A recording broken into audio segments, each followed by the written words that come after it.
성부와 성자와 성령의 이름으로 기도합니다.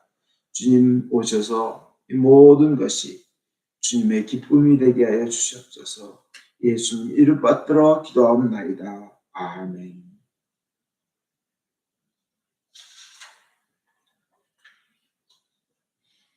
오늘은 이 시편 30편의 모든 은혜가 우리 모두에게 내리기를 바랍니다. 11절에 30편 11절에 보면 그때 주께서는 나의 슬픔이 변하여 기쁨이 춤이 되게 하셨으며 내게서 슬픔의 옷 베옷을 벗겨주시고 기쁨의 띠를 띄워주셨습니다. 기쁨으로 띠 띄우셨나이다. 이렇게 되어 있습니다. 이 시편은 다윗의 시인데 다윗의 낙성시라고 합니다. 그 낙성시라 그러면 성전을 지어 바칠 때 바치는 시인데 다윗은 성전을 지은 적이 없습니다. 그게 왜 낙성시라고 하나 생각해보면 여러 의견이 있습니다. 다윗이 자신이 살 궁전을 짓고 과거를 생각하면서 썼든지 아니면 솔로몬이 성전을 짓고 성전에서 이 시를 인용했든지 어쨌든 이렇게 하면 다윗의 낙성시라는 것보다 다윗의 시, 낙성시 이렇게 보면 되겠습니다. 근데 그 내용을 따라 읽다 보면 우선 위험과 역경에서 구해주시고 승리를 주신 은혜에 감사하며 병을 낫게 해주신 은혜를 감사하며 죄를 용서해 주신 데 대한 감사를 바치며 또 많은 역경에서 구해주신 감사가 있으며 그 슬픔과 어려움이 기쁨이 되고 춤이 되고 감격이 돼서 그 다윗이 이 시를 바쳐 올리면서 영원토록 감사하겠다는 겁니다. 근데 이것이 다윗에게만 적용되는 것이 아니라 우리에게도 똑같이 아니면 더 크게 적용되는 은혜라는 것을 생각할 때 감격과 기쁨과 감사가 이렇게 물밀듯이 다가옵니다. 이 시에서 느끼는 은혜입니다. 1절에 보면 야훼여 나를 건져주셨사오니 높이 받들어 올립니다. 원수들이 나를 보고 깔깔대지 못하게 되었사옵니다. 이겁니다. 나를 건져주셨는데 원수들이 나를 비웃지 못하게 해주셨다는 거예요. 원수들에게 승리를 했다는 겁니다. 기도가 응답되었다는 겁니다. 1절에 보면 이 은혜 여러분 받으시기 바랍니다. 2절에 보면요. 야훼 나의 하나님 살려달라 외치는 내 소리 들으시고 병들었던 이 몸을 고쳐주셨습니다. 이거 보면요. 그 병들었던 이 몸 얼마나 아팠으면요. 살려달라고 외쳤겠어요. 그죠? 몸이 병이 들었습니다. 그거 고쳐주셨습니다. 죽을 병에서 고쳐주신 것을 감사하는 겁니다. 3절에 보면 야훼여 내 목숨 지하에서 건져주시고 깊은 구렁에 떨어지는 자들 중에서 살려주셨습니다.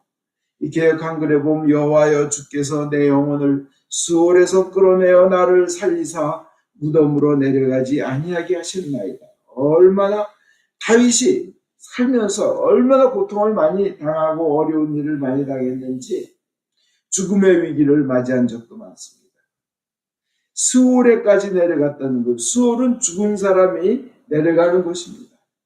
다윗의 인생이 완전히 추락하고 완전히 실패하고 육체적인 고통뿐만 아니라 인생의 깊은 절망까지 느꼈다는 겁니다. 근데 이런 것을 이런 데서 건져주셨다는 걸 기억하며 또 감사하는 겁니다. 4절에 보십시오. 이런 상태에서 이런 상황을 겪어서 왜 하나님 나에게 그런 고통을 주셨습니까? 이러지 않고 이런 상태에서 다윗은 어떻게 했습니까? 야훼께 믿음 깊은 자들아, 믿음 깊은 자들아, 찬양 노래 불러라. 그의 거룩하신 이름 들어 감사기도 바쳐라. 이 기억하며 찬양하며 감사하라는 겁니다. 그리고 5절에 자기가 또 죄지어서 하나님으로부터 진노와 징계를 받았던 시절도 기억합니다.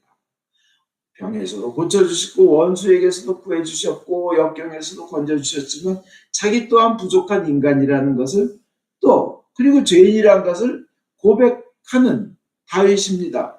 성경에 보면요. 성경에 어떤 위인도 보면 죄 없는 인간 없어요. 심지어 모세도 살인자로 도망가지 않습니까? 인간은 완벽한 자 없습니다. 다 죄가 있습니다.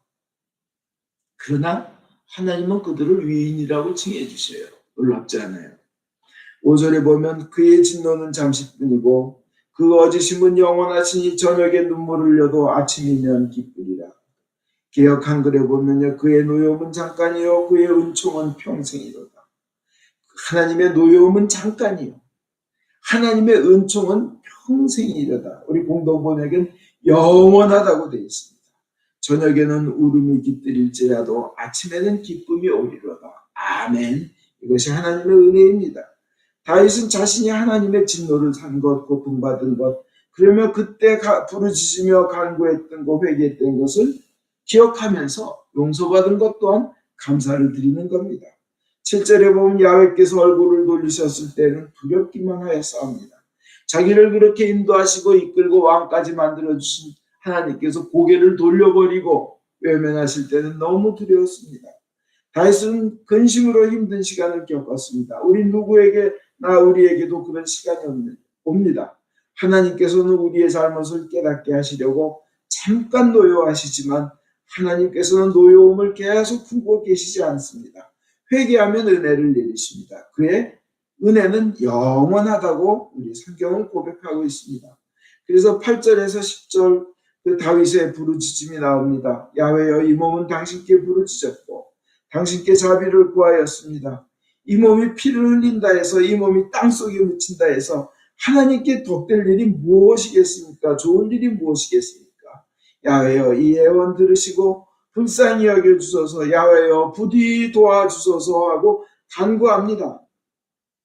다윗은 아무리 큰 죄나 실수, 시행착오를 할지라도 주님께 간구하면 그것을 용서하시고 더 큰 은혜로 채워주신다는 주님을 믿었습니다. 그래서 인생이 어려움이 끝나는 때가 반드시 오리라는 것을 믿습니다. 밤에 그 어둠이 짙을수록 힘들수록 아침에 감격이 더 기쁨이 더 큽니다. 주님께 그럴 때마다 부르짖고 간구하면 또 과거에 아무리 힘든 일이 있었다 할지라도 또 우리가 많은 죄를 지었다 하더라도 회개하고 간구하면 주님께서는 밤을 걷어내 주시고 밝은 아침을 허락하시는 줄 믿습니다. 다윗이 승리한 비결이 바로 그런 믿음입니다. 죄 중에도 주님 앞에 회개하고 그 성경에 보면 다윗은 참 많은 죄를 졌습니다. 아나니아와 삽비라보다 훨씬 큰 죄를 졌습니다.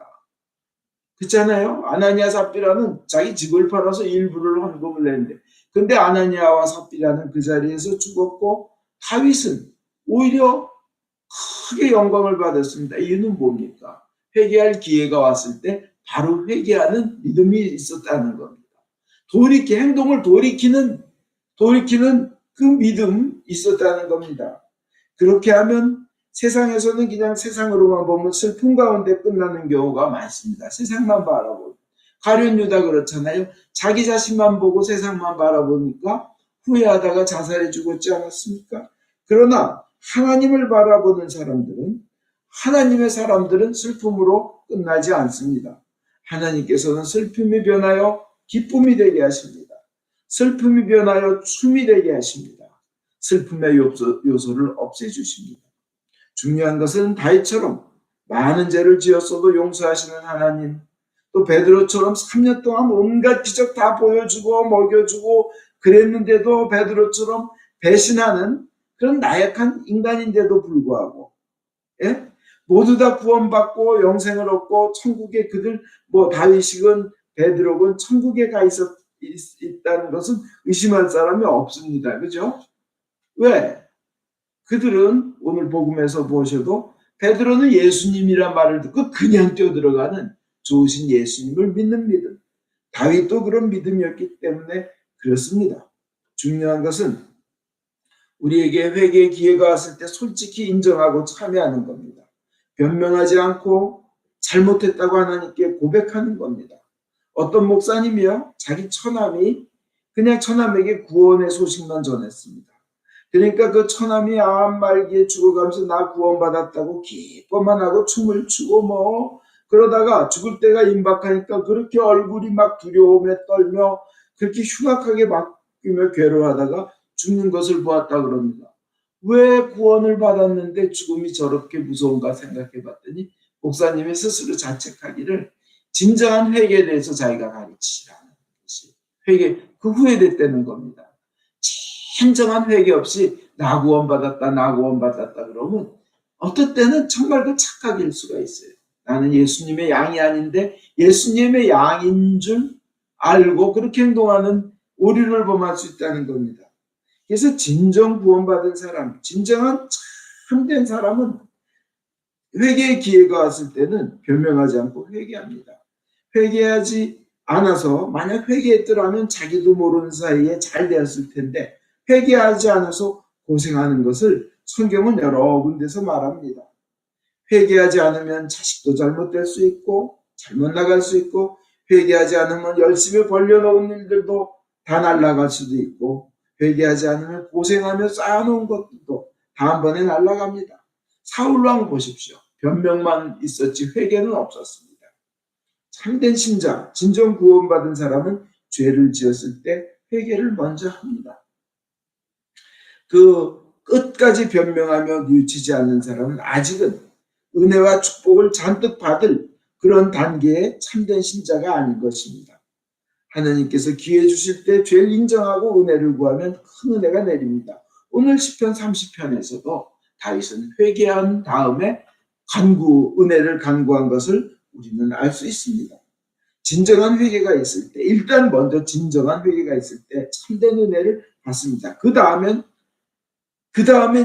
11절의 은혜를 잊게 됩니다. 중요한 것이 있는데 하나님의 좋으심을 믿고 그에게 용서와 은혜를 간구하는 것. 그렇게 그 하나님의 좋으심을 믿고 그의 은혜를 간구하면 그러면 주님께서는 그 이전보다도 더 큰 은혜로 입혀주십니다. 11절의 은혜입니다. 당신은 나의 통곡하는 슬픔을 춤으로 바꿔주시고 베옷을 벗기시고 잔치옷으로 갈아입히셨사옵니다. 이 은혜가 우리 모두에게 임하기를 바랍니다. 그리고 우리는 여기서 끝나면 안 됩니다. 이 기쁨으로 끝나면 안 됩니다. 은혜로 끝나면 안 됩니다. 그 다음에 12절이 결론입니다. 그것은 감사입니다. 내 영혼이 끊임없이 주를 찬미하라 하시리니 이거예요. 이렇게 은혜 주신 이유는 뭐예요? 내 영혼이 끊임없이 주를 찬미하라 하시리니 야훼 나의 하나님 이 고마우심을 노래에 담아 영원히 부르리이다. 이 고마우심을 노래에 담아 어떻게 해요? 영원히 부르리이다. 끝없이 감사하리라는 겁니다. 일시적으로 감사하고 있는 것이 아닙니다. 지금 시편 30편 보면 자기의 죄 용서한 거, 역경에서 구하신 거, 병에서 구하신 거 뭐 다 하면서 계속 감사하잖아요. 영원히 감사 노래 부르리이다. 이런 인생 되기를 축원드립니다. 결론 말씀드립니다. 회개의 기회를 주셨을 때 얼른 회개하고 회개하면 이전보다 더 큰 은혜를 받게 됩니다. 그 은혜 받으시길 바랍니다. 그 은혜를 받고 영원토록 노래에 담아 감사하는 여러분 되시기를 주 예수 그리스도 이름으로 축원드립니다. 아멘.